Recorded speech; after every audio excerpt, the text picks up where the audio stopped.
it's Christy, and I'm filming on my phone in a way too well lit room because I don't want to walk my gigantic hall of stairs yet, and because I'm about ready to leave and go to an event. So, but I wanted to get this out of the way so I can actually put my books away. So I have a gigantic box from Bookoutlet that was previously full of books. It's not now because I took them all out so that it would be easier for me to do this unboxing. So yeah, let's see what I got. First up is actually a series, if I could find the third one that goes with it. I bought Anna Gehr's Enclave series because it's one of my absolute favorite series, and I didn't have it in a hard copy or paperback as is because I read it on Kindle when it first came out. That was kind of my thing. And the fourth book is coming out this year, and so I was like, I need this. And it's really beautiful in person. It's all shiny and awesome. So that was really great to get. I also, this is like the haul of series. This is a $100 book outlet haul because I have an addiction. And it's not all for me, to be fair. Some of it's for Nancy, which I'll share in a bit. But I also bought not one, but two Veronica Mars books. I have these on Kindle, and I just really love Veronica Mars. I actually, I don't own a lot of movies. I own a lot of other electronic stuff, but not movies. But I actually do own the Veronica Mars movie because I love it a lot. I love Veronica Mars a lot. I was super obsessed. Logan for life. To be fair, this haul also is a lot of books that for authors for events that we're going to this year. So, yeah, that's cool. I bought Warm Bodies and the novella that goes with it because we're seeing that author next month. But I didn't realize that this actually comes autographed, which is pretty fun. And I looked and I was like, oh yeah, no, it's like actually autographed. So it'll be a little easier, I guess, in the signing line. Maybe. We'll see. I am excited. Do love me some zombies. And here's the actual Enclave book. I finally bought myself a copy of When We Collided, which I listened to over audio a few months back. I really, really loved this book. I love Emery Lard. And yeah, I really love this one in specific. I bought a copy of, I have an ARC. I won an ARC from Lily Anderson. So I bought my own copy. She is local for us, and we just really love her. And so I'm like, I need an actual physical copy of her book. It's not an ARC. Because the ARCs they're not like normal ARCs where it's all pretty. It's like got a white outline on it. So in any case, yeah, I was like, I gotta get it.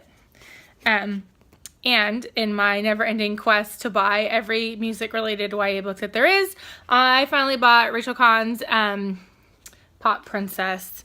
And it was on I don't know why I didn't get this book before. It was on a list of musically related books, and I was like, well, I obviously gotta get that one. I picked up Velvet by Temple West because I picked up Cashmere on NetGalley in an attempt to force myself to read this series because everybody tells me it's really good. It's got a really appealing cover on it. It's all shiny. And it sounds right up my alley. So I was like, I need that one. So here's one of the books that I bought in a regret sense. Not because I regret buying the book. I don't, because I definitely don't regret buying the book. But I regret not buying the book when we were at our event 2 weeks ago because the author, Christy Lindsay, was there and I could have had her sign it, and I had every intent to actually buy it while we were there, and I totally forgot. So I picked up Stonefield, which I'm hoping that I can get her to sign in the near future. She does live in my hometown where my adult book club is. So I wonder if my adult book club would read this as a possibility. I bet they would. I'm going to recommend it. See if she'll come to the book club. That'd be super fun. All right. I picked up Romancing the Dark in the City of Light, which I have read. I read it because, one, I met the author last year and I said that I was going to read it. And two, because I'm seeing the author again this weekend for the same event. And so I knew it was a book about a girl who's in Paris. It's set in Paris. But I didn't realize that it was a book about mental health. I don't know how I didn't connect those dots, but I totally didn't. And it was really, really, really good. It was surprisingly really good. And it's dark and deep, but in a good way. Not dark, I don't know, fantasy dark, but it's dark for contemporary. I guess it's more realistic fiction than contemporary. I picked up, finally, Famous in Love and Truly Madly Famous, which has a TV series coming out This fall, I am super excited. I've read Famous in Love. Not read it, listened to it. And the second book isn't on Audible. I don't know what that's all about, but it's not. So I am hoping to read it so that we can do a novel to reel. It's a modified novel to reel. The next few books I have are actually for Nancy. So we have a bunch of events coming up. Specifically, tomorrow is YA NovCon kickoff party with Gretchen McNeil, BT Gottfried, Martha Broken Bow, and Jessica Brody. Brain. And then they're all going to be here on Saturday as well with a whole bunch of authors, including the author of Romancing the Darkened City of Light, yeah, and a bunch of other authors. So I picked up a bunch of books for Nancy so that she had books to bring to the event, including Possessed by Gretchen McNeil, Saving Montgomery's Soul, which is surprisingly thin. I actually thought this book, for some reason, was going to be bigger. The audiobook is longer than I would have expected a book this size to be. Another copy of this. Boys of Summer by Jessica Brody. And then I got her a copy of Lily's book as well. And one last one, which is What's Broken Between Us, which is a fabulous read if you have not read it yet. It's not like other contemporaries. It doesn't give you like this big like story arc start to finish the way you would expect it to. But I appreciated that because I feel like we don't always see like the middle part really clearly, and it really focuses on the middle part. It's not like it's set between big things that are happening, which I think is really, really fun.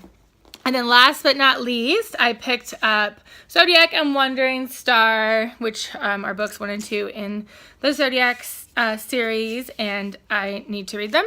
I own them on Audible, and so I need to read them. But in any case, yeah, that's my latest Bookoutlet haul. I don't have any others on the way right now. I do have other books that I've gotten in recently that I might show off. Who knows?